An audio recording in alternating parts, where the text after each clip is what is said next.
सरदारपुर तहसील की ग्राम पंचायत लाबरिया के शासकीय माध्यमिक विद्यालय गांव बाकट संकुल लाबरिया में पढ़ने वाले विद्यार्थियों का कक्षा में बैठने का मामला सामने आया।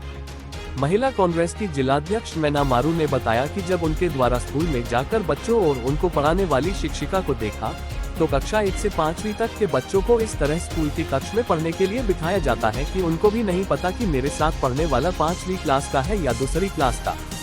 जब बच्चों को पूछा गया तो वह आसानी से कुछ भी नहीं बता पाए।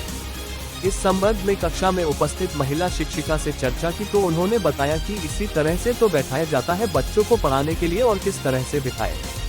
देखिए आगे की रिपोर्ट।